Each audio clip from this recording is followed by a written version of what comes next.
Welcome to Candid Conversation Zoomed In and Comments video channel. My name is Cliff, and welcome to another episode. This day, we're going to talk with Kevin Palmieri. I hope I've got the name right. I always want to make sure I do. Yeah, I got the thumbs up. We're going to talk about self-improvement and Kevin's view on that. So stick around. I think you're going to find this a very interesting conversation. Kevin, thank you for stopping by and taking the time to talk with me and, of course, my audience regarding what you are about and, of course, what self-improvement means to you and Of how you course. got where you are. I appreciate you having me, and you've set the bar high. You said there's going to be some value, so I'll do my best to make sure we deliver to your amazing audience. Perfect. So I read your profile. It said that you had, quote, the perfect life, beautiful girlfriend, beautiful everything, great job, whatnot, and things changed for you. Mm. And now you're in a position where you're looking to be that, I guess, from the sound of it, a guide for people with respect to self-improvement. Would I be right on where that's concerned? I would say, yeah, you would be right on, except you left one thing out, Cliff. Not only did I have a model girlfriend and a high-paying job and a nice car, I also had the body of my dreams because I was getting ready to compete in a bodybuilding show. So from the outside looking in, I looked extremely successful, but internally I was unfulfilled, I was depressed, I was anxious, I was insecure. I seemingly lost all of the external results that I thought were going to make me happy, and then I ended up sitting on the edge of a bed contemplating suicide a couple of years later, unfortunately. And yeah, you're spot on. My goal is to be the type of person that I needed when I was really struggling. And I think I needed somebody to sit me down and say, Kev, your life is not going to start to change until you start to change yourself. And that's ultimately the goal today. Yeah. So you are in this position where thankfully you didn't do it, but you were in the position nearly end of your life. Um, and it's a great thing that you're here today. So I want to say I, that. I appreciate that Um, very much. and the thing is everybody goes through it. Even I've nearly done it on a subway platform. I've been there, know what it's like to feel that. And it's like, oh, but there's that moment when you realize you do want to be alive because you say, what am I thinking? And I turned it around, thankfully. And of course, you did the same as well. Mm. That's when the journey really starts to begin. Would I be correct in that point of view? Yes, and also I would like to mirror it back that I'm glad you're here with us today as well, my friend, because again, I think that is a more common thought than we probably ever realize. So I'm glad you made a different decision and here with us. And I believe, unfortunately, Cliff, for many of us, we do not create change until the pain is great enough. I don't know why it's set up that way. I didn't design it that way, but I don't think it's a coincidence that oftentimes we hear about the adversity that somebody overcame and then the gift that they tried to create from that adversity. For some reason, we tend to do okay with just hanging out in the boring middle. But the second it crosses too far and we feel really, really deep emotions, especially pain, I think that's usually it's a pretty big trampoline for a lot of us to go all in on our dreams, all in our goals, or pivot in some pretty massive way. Mm. Um, so you're right. It seems like we like to go for the big things, don't we, as human beings? It's Well, not. especially if we go through a lot of pain. I think we have something that we call the pain pleasure pendulum. Mhm. When you swing all the way to heck no, and this pain is unbelievably bad, I think you're more likely to swing to heck yes. I really want to shoot for the moon here, because it when you've seen one end of the coin, I think you feel like there's no downside to me shooting for the other end. At least that was my experience, at least. Do you find that the people that you connect with on a regular basis are experiencing that kind of wide pendulum that you're talking about? I wouldn't say everyone. I find that usually the people that end up figuring out what their purpose is, they figure out what their mission is, they figure out the vehicle that they want to deliver that to the world in, those are usually the people who have had the big pendulum swings. And I think it makes sense because the analogy I always use or the example I always use is imagine you go to work on a Monday and it's the worst day you've ever had at work. One of two things happens. You say, you know what? Screw this. I'm not coming back here tomorrow. And you quit. Or you say, screw this. I'm not coming back tomorrow. And then Tuesday comes and you show up. Tuesday's a little bit better. Wednesday's a little bit better and you're almost at Friday. Thursday is Friday light. Friday comes and you say, all right, I'm going to unwind this weekend and I'll come back next week. One person felt the pain and used that pain as inspiration and motivation and necessity. The other person felt that pain and then the pain dissipated and they didn't necessarily do anything with it. So it really depends on how the person is wired and what they value as humans and what they want to do with their lives. I would say it's usually the people who have a deep, deep, deep level of adversity that make big, different decisions, but not everybody gets to that point. Ah, okay. So do you find connecting with people and helping them with the journey of self-improvement that it's in the middle or a cross between extremes or one extreme, middle, and then the other extreme and all along the little dots, so to speak? Yeah, that's a great question. Usually it's trending towards the negative extreme. It creates necessity for somebody to say, okay, if I want things to change, I have to do something different. And then it's just kind of the slow, sustainable climb towards the other end. So it's usually trending down. That's something we noticed is oftentimes people would find our show, they'd find our podcast, they'd find us when they were going through dark times. Because maybe for the first time ever, they were looking for a certain light that we could become. So, yeah, I would say usually it's trending down. In the middle, there's not enough necessity to do something different. Self improvement is great and personal development is great. And it's also extremely uncomfortable.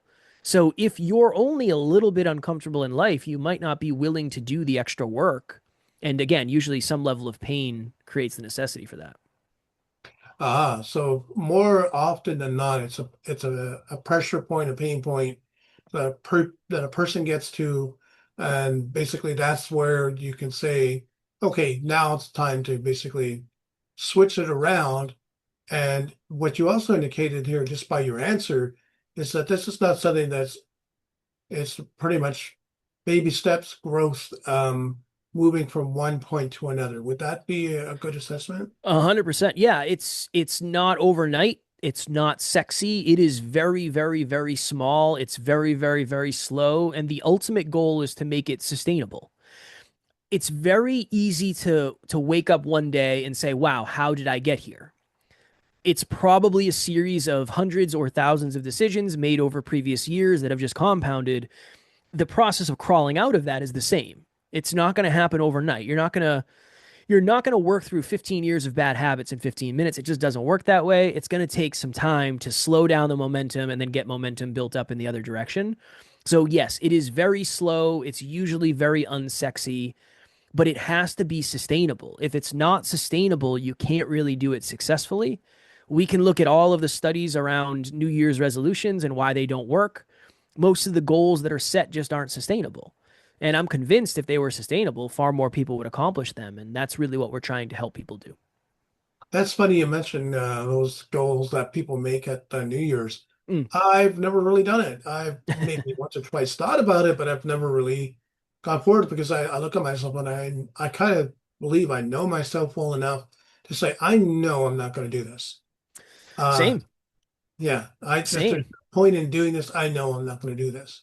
Yeah. Well, it's the thought process of if you're setting a goal just because the date dictates you should set a goal, that's probably not a goal that you want very badly, and you're most likely not going to follow through anyway. If I really want to make a change, right? So if I'm thinking to myself, okay, I've been drinking too much, I want to drink less.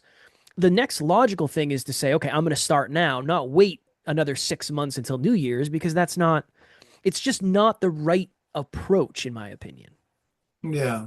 So, from a start point, what is the catalyst or what is the beginning to get to that approach to start doing the things to get yourself on the on the path to self-improvement. Well, you said it. You said, I know myself pretty well at this point. So it always starts from a place of self awareness. So let's talk about what are your current habits? What are your current triggers? What's the current resistance? Where are things kind of going off the rails? And then where are you doing well? Because you most likely are doing things well. You just probably don't give yourself credit for it. So we can identify that, we can label that. And then the focus from there is let's work on building new positive habits. And it just starts with identifying who you feel you are at the identity level. So if I sat Cliff down and I said, Cliff, do you feel like you're a consistent person? You might say, no, I've never really done anything consistently. Okay, cool. We just have to prove to you that that's possible, and that'll be a part of your identity, and that will help serve you. So, yeah, one, it's identify who the person thinks they are. Two, let's take a very, very close look at what are the habits that you're practicing and what are the results that they're creating. And then number three, let's try to create some very, very, very small habits that are going to point us in the direction that we want to go. Let's measure those habits and then let's see what kind of results they create. And then from there, you're kind of off to the races. Let's say you build one new habit under health, you build one new habit under wealth, and you build one new habit under love. You potentially just change the direction of your life, and then we can build on that. So after you create a sustainable health, wealth, and love habit, we can create another one under that. And then eventually you're at the place where maybe you're tracking 5 habits under each of those, and your life is completely different. You're tracking your finances every day, you're weighing yourself, you're playing the gratitude game with your partner, and things really start to shift from there. It sounds to me what you're telling us here with regard to self-improvement is this is a multifaceted, multi-layered strategy. That it's not just one way. There's a bunch of things you got to do. It's like building a house. Yeah, unless you just want to be wealthy and lonely and out of shape, or unless you just want to be deeply in love and not take care of yourself or make money, I think life requires us to be well rounded because it's not just enough to be one thing, especially if you want holistic results. So, yeah, it's not one thing. It's definitely not one size fits all. Everybody I know has different habits and tracks different habits and approaches life in a different way. I think it's just about figuring out how to take the fundamentals and then make them custom and personal to you and then just practice them consistently. And that's different for every person. We have some people in our community who we have many people in our community who exercise every day. They're on exercise streaks of 500 days, 1,000 days, whatever it may be, but they don't have the same exercise routines. It's one person might do yoga, one person might go for runs, whatever it is. That Mhm. works really well for them. It's positive, it's moving them in the right direction. It doesn't have to be what I constitute as exercise, it has to be what their standard exercise is. Hmm. So, Kevin, you said that you're part of a community, and this sounds like this is almost crowdsourced. Would that be true as what you're doing? I would say a lot of my motivation and inspiration is crowdsourced. Yeah, because it's from the community that we've had the privilege and opportunity to build. We we realized pretty quickly on Cliff that if we got to know our audience at a deep level, we'd be able to add more value to our audience at a deep level. So we created a Facebook group and we have a bunch of live free things that we do.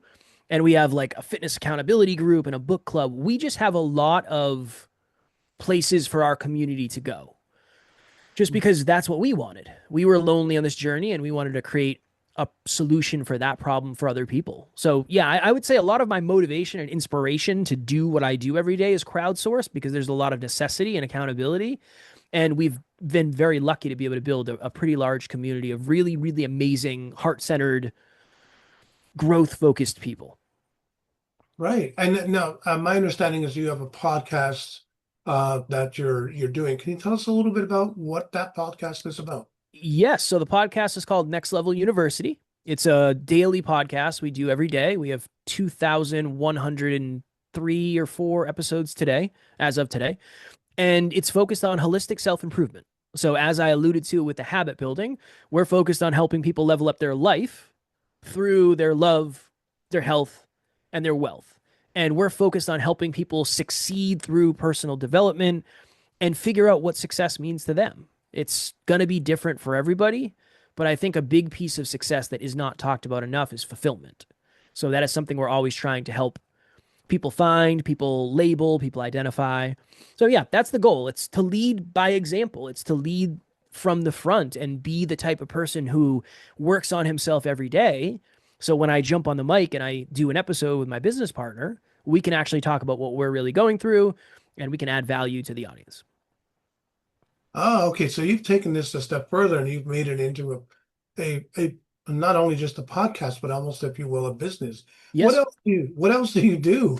Uh, Sounds kind of interesting. What kind of things are you doing that are not podcast related, but still from a business point? What kind of company do you have? Yeah. So essentially, we have a coaching company. So we are a business. We have a business model. We have people in certain places in the business. We have different groups. We have a whole bunch of different stuff. But for us, all of the business is based on coaching and adding value to somebody at a deeper level. So we have a journal that we sell on Amazon. We have one-on-one coaching. We have group coaching. We have online courses. We have a free book club, a free Facebook group. We do free live events. But for us, it's really about coaching. We have business coaching, we have self improvement coaching, and then it eventually got to the point where podcasters started asking me for help. So I've worked with hundreds of maybe over 1,000 podcasters at this point.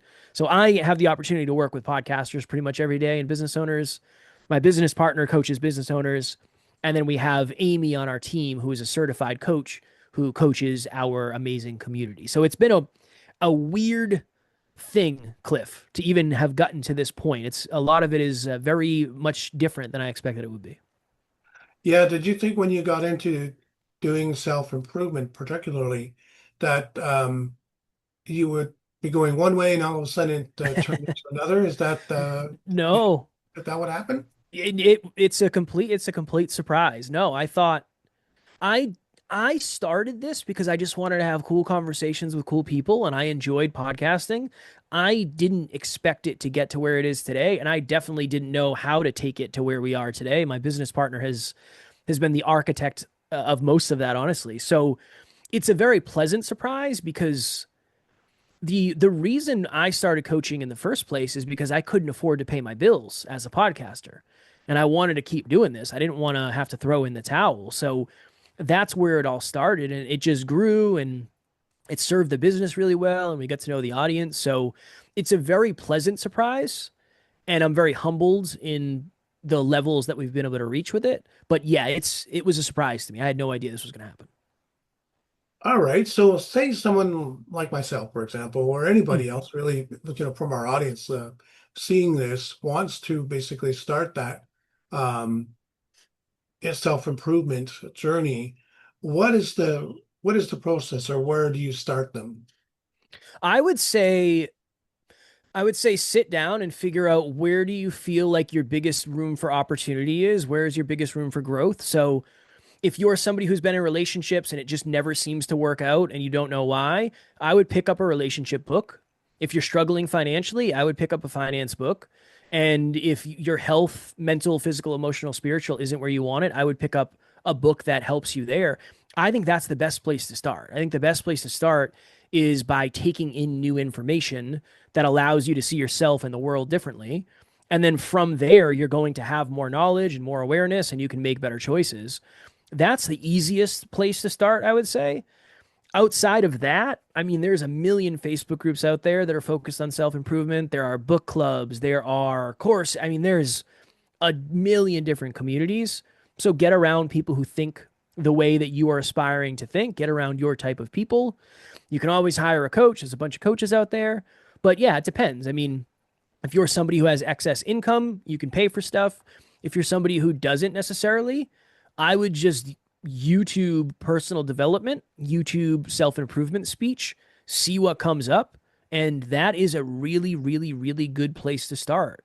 We have access to so much information for free. Now, can I guarantee all of that information is going to be good and valued? No, not necessarily. But I think it's a good place to start. That's what I would suggest.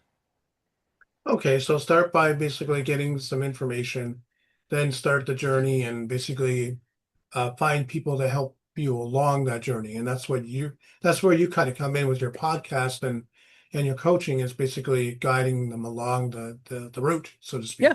speak. If that's right for you, right? There's the majority of our audience will never work with us on a coaching front, but the podcast will always be there for free for them. So yeah, it depends on where you are. It depends on how clear you are and what you want. It depends on if you have money to spend. But I think if you can start for free, that's always a really good place to start. And then from there, hopefully you'll get more clarity, you'll get more awareness, and then it should at least illuminate better what the next steps are. And then you can kind of decide from there. But it really depends on where you're coming from and where you're trying to get to. I think those are the most important things to weigh in at least.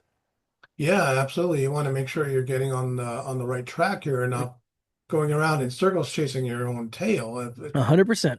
You know, because after a while you might say, well, this doesn't quite work, and I'm just getting people going away. Mm-hmm. Um, from uh from the the side of a podcaster like myself, when I set up episodes and such, pick subject matter, or in this case, it's interviewing people.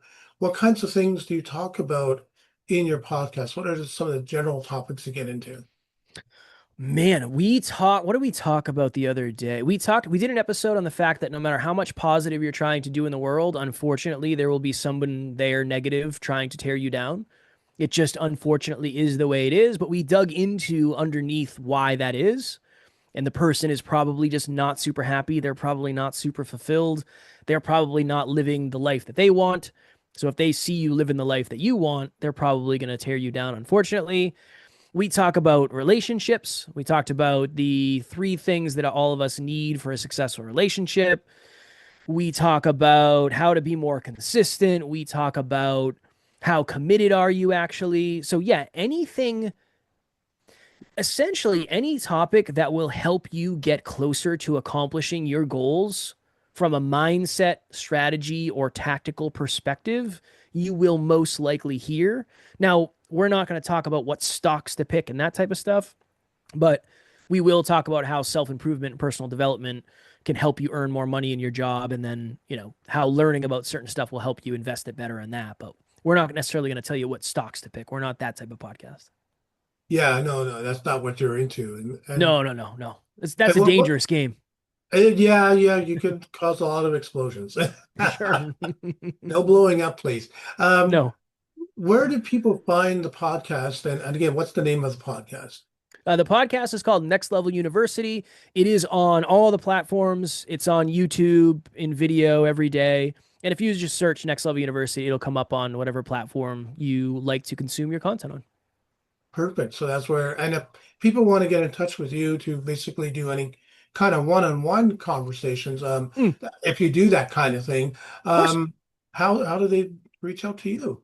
The easiest way is probably email because I know most people have email. So my email is kevin@nextleveluniverse.com. I do all my own emails. I'm happy to answer any questions you got. If you're somebody who is more active on social media, you can look up Kevin Palmieri on Facebook. And then my handle on Instagram is @neverquitkid. So you can message me there too if that works best for you.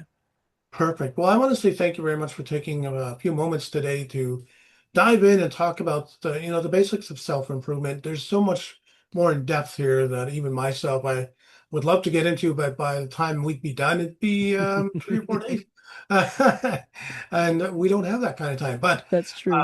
thank you very much for tuning into the episode. We'll see you guys in the next one. Kevin, appreciate you a whole lot. Of course, I appreciate you back, Cliff. Thank you so much for having me. Not a problem. We'll see you in the next episode. Thanks for tuning in. You've been watching Candid Conversation Zoomed in and Comments video channel.